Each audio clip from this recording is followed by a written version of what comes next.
ಬೀದರ್ ಜನರದು ಬಹಳ ದಿನ ಬೇಡಿಕೆ ಅದು ಬೀದರ್ ನಾಗರಿಕ ವಿಮಾನಯಾನ ಆಗಿತ್ತು. ಕಳೆದ ಬಾರಿಯನ್ನು ಮಾಜಿ ಕೇಂದ್ರ ಸಚಿವ ಭಗವಂತ ಖೂಬಾ ಅವರ ನೇತೃತ್ವದಲ್ಲಿ ಉಡಾನ್ ಯೋಜನೆದಾಗ ಈ ಒಂದು ವಿಮಾನ ನಿಲ್ದಾಣ ಆರಂಭ ಆಗಿತ್ತು.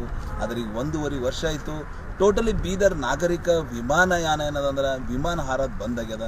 ಕಳೆದ ಲೋಕಸಭೆ ಚುನಾವಣೆಯಲ್ಲಿ ಕೂಡ ಭಾಳಷ್ಟು ಈ ಒಂದು ವಿಮಾನ ಬಂದಾಗ್ಯದ ಅಂತ ಸಾಕಷ್ಟು ಚರ್ಚೆ ಆಗಿತ್ತು. ನಾವು ಗೆದ್ದರೆ ಮತ್ತೆ ವಿಮಾನ ಹಾರಿಸ್ತೀವಿ ಅಂಥೇಳಿ ಈಗಾಗಲೇ ಸಚಿವ ಈಶ್ವರ್ ಖಂಡ್ರೆ ಭರವಸೆ ಕೊಟ್ಟರು. ಏನು ಗೆದ್ದಂಥ ಸಾಗರ್ ಖಂಡ್ರೆ ಕೂಡ ನಾವು ಮಾಡ್ತೀವಿ ಅಂದಿರು. ಅದ್ರ ನೋಡ್ಬೋದು ಇವತ್ತು ವಿಮಾನ ನಿಲ್ದಾಣ ಸಂಪೂರ್ಣ ಬೀಳ್ಕೋಲತ್ತ. ಕಳೆದ 1.5 ವರ್ಷ ಆಯಿತು ಟೋಟಲಿ ವಿಮಾನ ಹಾರಾಟ ಬಂದಾಗ್ಯದ ಅಂತ ಹೇಳ್ಬೋದು.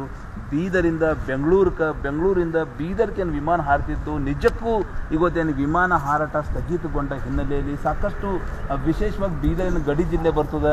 ಈ ಕಡೆ ಜೈರಾಬಾದಿನ 25-30 ಕಿಲೋಮೀಟರ್ ಜೈರಾಬಾದ್ ಇತ್ತ ಮಹಾರಾಷ್ಟ್ರ. ಸಾಕಷ್ಟು ಬಿಸ್ನೆಸ್ ಮ್ಯಾನ್ಗಳು, ಉದ್ಯಮಿಗಳು, ವಿಶೇಷವಾಗಿ ಏನದಂದ್ರೆ ಇಂಜಿನಿಯರ್ ಸ್ಟೂಡೆಂಟ್ಗಳು, ವ್ಯಾಪಾರಿಗಳಿಗೆ ಸಾಕಷ್ಟು ಒಂದು ಅನುಕೂಲ ಆದಂಥ ನಾಗರಿಕ ವಿಮಾನಯಾನ ಏನು ವಿಮಾನ ಹಾರಾಟ ಸ್ಥಗಿತಗೊಂಡದ್ರಿಂದ ಸಾಕಷ್ಟು ಒಂದು ಸಮಸ್ಯೆ ಆಗ್ತಾ ಇದೆ. ಪ್ರತಿಯೊಬ್ಬರು ವಿಮಾನ ಹಾರಿಸ್ರಿ, ಯಾಕಂದ್ರೆ ಲೋಕಸಭೆ ಚುನಾವಣೆಯಲ್ಲಿ ವಿಮಾನ ಹಾರಾಟ ಸಾಕಷ್ಟು ಒಂದು ಚರ್ಚೆ ಆಗಿತ್ತು. ಸಾಕಷ್ಟು ವಿಷಯ ಏನದಂದ್ರೆ ಪ್ರಸ್ತಾಪ ಆಗಿತ್ತು. ನುಡಿಗಟ್ಟಲೆ ನಡೀರಿ ಎಂಬುದು ಒತ್ತಾಯ ಜನರು ಕೇಳದ್ರ ಹೊಂಟದ ಅಂತ ಹೇಳ್ಬೋದು.